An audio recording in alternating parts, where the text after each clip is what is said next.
বন্ধুরা, আমি অনু update with অনু চ্যানেলে তোমাদের স্বাগত। আমি চলে এসেছি বধুয়া সিরিয়ালের আপডেট নিয়ে। বধুয়া সিরিয়ালে দেখা যাচ্ছে যে পেখম তার শাশুড়ি মা আর ননদের কষ্ট দেখতে না পেরে সে সিদ্ধান্ত নিয়েছিল এই বাড়ি ছেড়ে চলে যাবে। কিন্তু আবিরের কথা যখন তার মনে পড়ে তখন পেখম বলে, না, আমি এই বাড়ি ছেড়ে কোনোভাবেই যেতে পারি না, আমাকে এই বাড়িতেই থাকতে হবে। আবির আড়াল থেকে শুনতে পায়, এসে বলে, পেখম তুমি ঠিক সিদ্ধান্ত নিয়েছো, আমি এটাই চাই।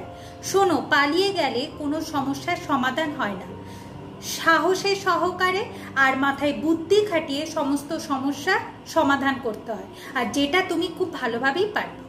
এখন পেখম বলে, আবির এত তাড়াতাড়ি চলে এলে? আবির বলে, শুনলাম বড় বৌদির শরীরটা ভালো না, পড়ে গেছে, লেগেছে, তাই ভাবলাম চলে যাই। বলে, ঠিক আছে, তুমি ফ্রেশ হয়ে নাও, আমি তোমার খাবারের ব্যবস্থা করছি। ফ্রেশ হতে যাবে, ঠিক সেই সময় আবিরের জামার পকেট থেকে তিয়াসের একটা কানের দুল পড়ে, যেটা পেখম বেশ অনেকক্ষণ ধরেই দেখছিল। তারপর আবিরকে জিজ্ঞাসা করে যে এই কানের দুলটা এলো কোথা থেকে, এটা তো পেখমের কানের দুল নয়। আবির মনে করে বলে যে তিয়াসের শরীর খারাপ লাগছিল, মাথা ঘুরিয়ে পড়ে যাচ্ছিল, আমি ধরতে গেছিলাম, তখন মনে হয় চলে এসেছে।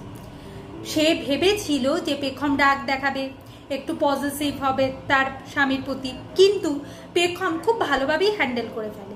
আবির ভাবে, আমি অন্যদের কাছে শুনেছিলাম কোনো মেয়ের কানের দুল বা কিছু পেলে বউরা খুব রেগে যায় বা গার্লফ্রেন্ডরা খুব রেগে যায়, রাগারাগি করে।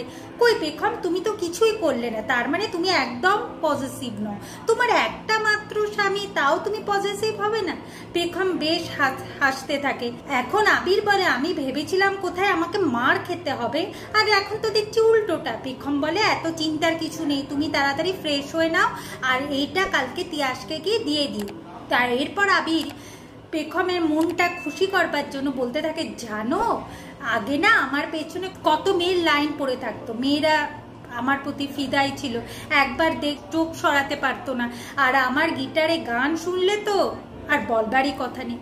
পেখম বলে, আমি তো এই পাড়াই থাকতাম আবির, কই আমি তো তোমার গিটারে গান শুনলামই না। আবির বলে, প্রথম যখন দেখেছিলে তখন তো তুমি ফিদা হয়েছিলে, তাই তো তুমি আমার দিক থেকে চোখ সরাতে পারোনি। আর গিটারে গান, দাঁড়াও আমি এক্ষুনি তোমাকে শোনাচ্ছি, তুমি বসো।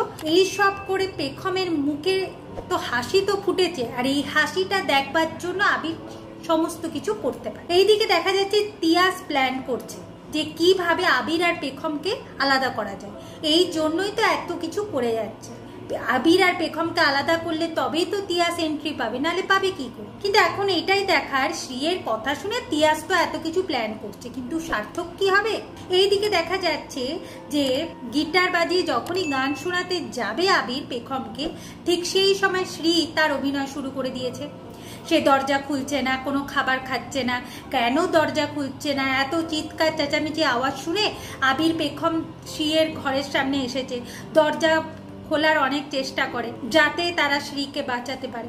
আগামী পর্বে দেখা যাচ্ছে যে পেখমকে তো ঘর থেকে বের করে দিয়েছে তার শাশুড়ি।